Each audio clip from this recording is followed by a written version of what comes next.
আসসালামু আলাইকুম। সবাইকে স্বাগতম আমাদের আজকের ক্লাসে। আমি মোহাম্মদ তানভীর হাসান আছি আপনাদের সাথে। আশা করি আপনারা সবাই ভালো আছেন।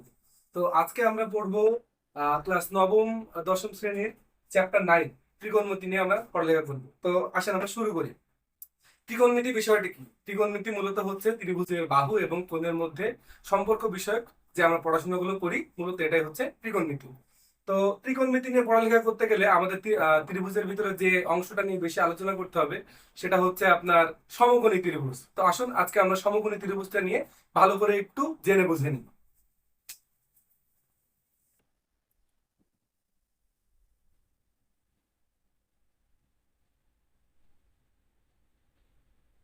আচ্ছা, আমরা সবাই জানি ত্রিভুজের তিন কোণের সমষ্টি 180 ডিগ্রি। কত ডিগ্রি? 180 ডিগ্রি।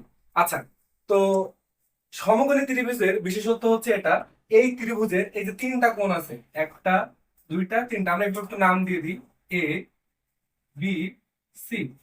তো সমকোণী ত্রিভুজের বিশেষ বৈশিষ্ট্য হচ্ছে এই তিনটা কোণের ভিতরে যে কোনো একটি কোণ হবে 90 ডিগ্রি। কত ডিগ্রি? 90 ডিগ্রি। এবং এটা সম্পূর্ণ 90 ডিগ্রি হইতে হবে, না 89 হইলে চলবে, না 91 হইলে চলবে। তো আমাদের এই ত্রিভুজটিতে এখানে 90 ডিগ্রিটা আছে।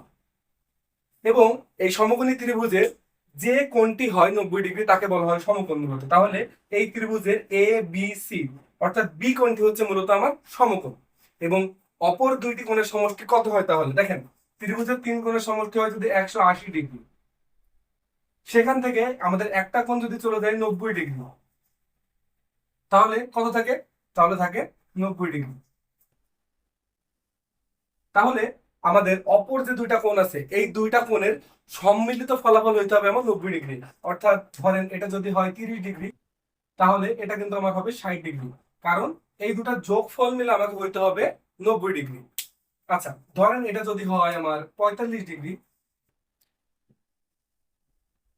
তাহলে এটা হবে আমার 45 ডিগ্রি। এটা হচ্ছে সমকোণী ত্রিভুজের মূল বেসিক বৈশিষ্ট্য। তো আসো সবাই আমরা দেখে নিই ত্রিভুজের আসলে সমকোণী ত্রিভুজের কোন কোন বাড়তি বিষয়গুলো আমাদের জানতে হবে। আমাদেরকে একটা সমকোণী ত্রিভুজের তিনটা অংশ সম্পর্কে জানতে হবে। একটা হচ্ছে ভূমি, একটা হচ্ছে লম্ব, আর একটা হচ্ছে অতিভুজ। ত্রিভুজের এই যে তিনটা বাহু আছে, তিনটা বাহুর তিনটা নাম হবে ভূমি, লম্ব এবং অতিভুজ। আচ্ছা, তো কখন কোনটা ভূমি হবে, কোনটা লম্ব হবে, কোনটা অতিভুজ হবে, এটা আমরা বুঝবো কিভাবে?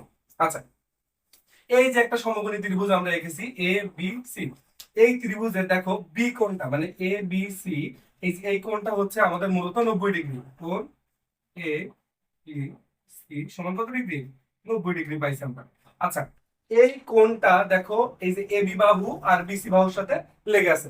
তাহলে এই যে সমকোণী ত্রিভুজের সমকোণ অর্থাৎ 90 ডিগ্রি কোণটা যে দুইটা বাহুর সাথে লেগে আছে, দেখো এই দুটা বাহু আর এই দুটা বাহুর সাথে লেগে আছে না? তাহলে এই দুটা বাহু বাদে তো আমাদের কাছে আরো একটা বাহু আছে, কোনটা? এ এবং সি। তাহলে আমাদের এই এ এবং সি বাহুটা হবে আমাদের অতিভুজ।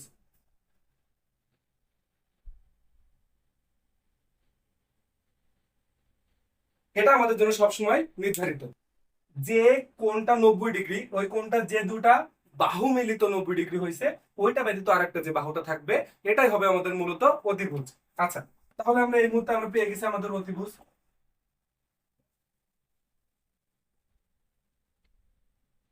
আচ্ছা, অতিভুজ পেয়ে গেছি, তাহলে আমরা আমাদের অতিভুজটা চিনতে পারলাম। আচ্ছা, আমাদের একটা জিনিস কি খেয়াল করতে হবে, অতিভুজ এই যে একটা কোণ আছে, এই অতিভুজের বাহুটা এই যে কোণের অন্য আর একটা যে বাহুর সাথে লেগে আছে, যেমন এই এসি বাহুটা আর বিসি বাহু মিলে কিন্তু এই সি কোণটা আমাদের তৈরি হয়েছে। কারণ আমরা এই মুহূর্তে কোণ ধরে নিয়ে হিসাব করতেছি এটা। তো এই যে অতিভুজের সাথে আরেকটা বাহু যেটা মিলেছে, মিলে কোণটা তৈরি হইতেছে, এটা হবে আমাদের মূলত ভূমি। তাহলে এই মুহূর্তে আমাদের ভূমিটা হবে হচ্ছে বিসি। তাহলে আমরা লিখে নিব বিসি ইকুয়াল টু আমাদের ভূমি। ওকে, তাহলে আমরা একটা ভূমি পেয়ে গেলাম, একটা অতিভুজ পেয়ে গেলাম। অবশ্যই অতিভুজ আর ভূমির সাথে যে কোণটা আছে এটা বাদে আরেকটা যে বাহুটা আছে এটাই আমাদের লম্ব। তাহলে আমরা পেয়ে গেলাম আমাদের লম্ব এ বি।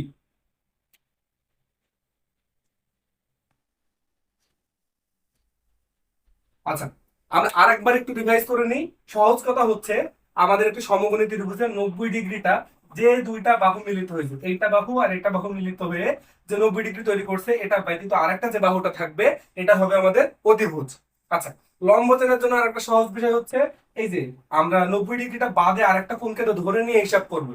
এই কোণটা ধরার সময় দেখেন এইটা, এই দুটা বাহু, এই বাহুটা বিসি এবং এসি, এই দুটো বাহু মিলিত হয়েছে, কিন্তু এ বি এর কোনো সংযোগ এই কোণের সাথে নাই, তাহলে সেটাই হবে আমাদের লম্ব। ওকে, আমরা দেখেন আরেকটা একইভাবে আরেকটা এক্সাম্পল দেখে নিই।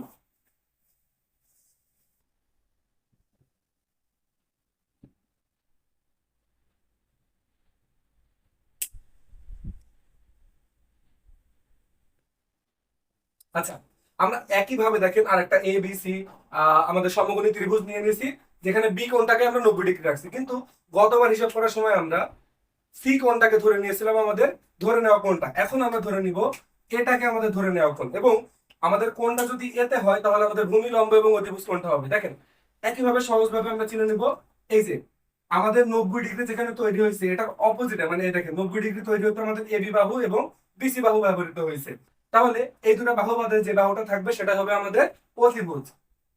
তাহলে আমরা আমাদের অতিভুজ পেয়ে গেলাম এসি।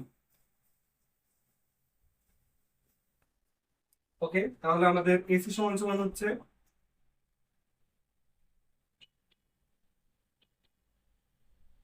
অতিভুজ।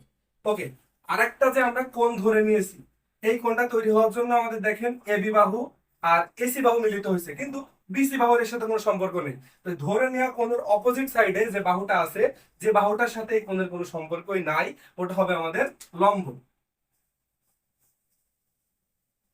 তাহলে আমরা পেয়ে গেলাম আমাদের লম্ব হচ্ছে বিসি।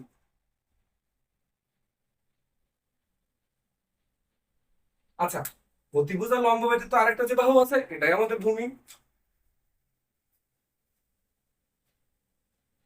তাহলে আমরা পেয়ে গেলাম আমাদের ভূমি সমান এ বি।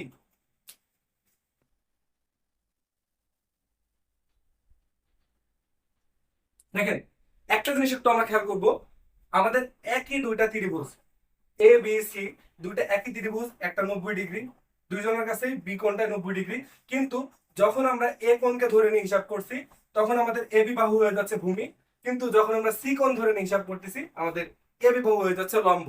তাহলে আপনারা একটা জিনিস খেয়াল করে দেখছেন যে কোনটা আমরা কোনটা ধরতেছি এটার উপরে একটা সমকোণী ত্রিভুজের ভূমি এবং লম্বটা নির্ভর করতেছে। আচ্ছা, আশা করি আপনারা সবাই বুঝতে পেরেছেন। এবার আমরা দুই একটা প্র্যাকটিস করে দেখি। তো আসেন আমরা কিছু উদাহরণের সাপেক্ষে আমাদের ভূমি লম্ব এবং অতিভুজের মানগুলো বের করা শিখে নিই। আচ্ছা দেখেন, এই একই ত্রিভুজ দেখেন দুইটা জায়গায় আছে, কিন্তু একটা ক্ষেত্রে আমরা সি কোণকে ধরে নিয়েছি আমাদের ধরে নেওয়া কোণটা, এবং আরেকটা ক্ষেত্রে ধরে নিয়েছি আমাদের এ কোণটা ধরে নেওয়া কোণ। আচ্ছা, এখন দেখেন এই আমাদের এই যে আর কি সমকোণী ত্রিভুজটা, এটার ক্ষেত্রে দেখেন আমরা কি জানি 90 ডিগ্রির যে কোণ, যে দুটা বাহুর সাথে মিলিত হয়েছে আর কি এ বি এবং বিসি, এই দুটার সাথে মিলিত হওয়া বাদে যে বাহুটার সাথে মিলিত হয়নি ওই বাহুটা হচ্ছে আমাদের মূলত অতিভুজ। তাহলে এই যে এসি বাহুটা মূলত মিলিত হয়নি, এসি বাহুর মান কত 5, তাহলে আমাদের অতিভুজের মান হবে 5। আচ্ছা, আরো একটা জিনিস কি বলছে, আমরা ধরে নেওয়া কোণটার অপোজিট যে বাহুটা থাকবে, দেখেন ধরে নেওয়া কোণটা এই যে বিসি এবং এসি বাহু মিলিত হওয়ার কারণে, যে দুটো বাহু মিলিত হওয়ার কারণে আমাদের এই কোণটা তৈরি হয়েছে, তাহলে এই কোণটা তৈরি হওয়ার জন্য এবি বাহু মিলিত হয়নি, তাহলে আমাদের এবি বাহুর মানটাই হবে আমাদের মূলত লম্বের মান। তাহলে লম্বের মান হবে আমাদের এই ক্ষেত্রে 3। এবং আমরা অবশ্যই জানি ভূমি এবং লম্ব এবং অতিভুজ ব্যতীত আরেকটা যে বাহুটা আছে আমাদের, এটা হচ্ছে ভূমি, তাহলে আমাদের ভূমিটা হচ্ছে 4। আশা করি আমরা এটা বুঝতে পেরেছি। দেখেন একই একই আমাদের একটা সমকোণী ত্রিভুজ, কিন্তু এখানে আমরা কোণটা ধরে নিয়েছি এ কোণকে ধরে নিয়েছি। দেখেন তাহলে আমরা 90 ডিগ্রি যে কোণটা পাইছি, এই কোণটা তৈরি হয়েছে এ বি আর বিসি, এই দুটা বাহু মিলিত হয়ে, কিন্তু এসি এর সাথে এই 90 ডিগ্রি কোণের কোনো সম্পর্ক নাই, তাহলে এসি হবে আমাদের অতিভুজের মান। আচ্ছা, আরেকটা জিনিস দেখি, আমরা এই ক্ষেত্রে ধরে নিয়েছি এই কোণটা, এই কোণটা তৈরি হয়েছে কিভাবে, এ বি এবং এসি বাহু মিলিত হয়ে, এখানে কিন্তু বিসি বাহুর কোনো সংযোগ এই কোণের সাথে নাই, তাহলে আমাদের বিসি বাহুর মানটাই হবে মূলত আমাদের লম্বের মান। তাহলে লম্বের মান হচ্ছে আমাদের 4। আচ্ছা, লম্বার অতিভুজ বাদে আরেকটা যে বাহু আছে আমাদের, এটাই হবে আমাদের ভূমি, সুতরাং এই ক্ষেত্রে আমাদের ভূমির মান হচ্ছে 3। একটা জিনিস লক্ষ্য করবেন একটু, দেখেন দুইটা একই ত্রিভুজ, একই মান, কিন্তু কোণ আমাদের ভিন্ন ভিন্ন ধরার কারণে এখানে ভূমির মান আসছে 4, এখানে ভূমির মান আসছে 3, এখানে লম্বের মান আসছে 3, এখানে আসছে 4, কিন্তু আমাদের অতিভুজ একই। তাহলে আমরা এ থেকে বুঝতে পারলাম আমাদের অতিভুজের মানটা একই থাকে, আমরা কোনটা যেটাই ধরি না। কিন্তু কিন্তু আমরা যদি আসলে কোণের মান চেঞ্জ করি তাহলে ভূমি এবং লম্বের মানটা আমাদের পরিবর্তন হয়। আচ্ছা, আরো দুইটা উদাহরণ আমরা একটু দেখে নিই দ্রুত দ্রুত করে। আচ্ছা, এখানে দেখেন এইভাবে কোণটা দেখে কোনো ভয় পাওয়ার দরকার নেই। 90 ডিগ্রি কোণ এটা আছে, মানে এটা 90 ডিগ্রি। এটা ব্যতীত আরেকটা যে আমাদের বাহু আছে, এই যে √5 মান, এটাই হচ্ছে আমাদের অতিভুজ। তাহলে আমরা অতিভুজের মান পেলাম √5।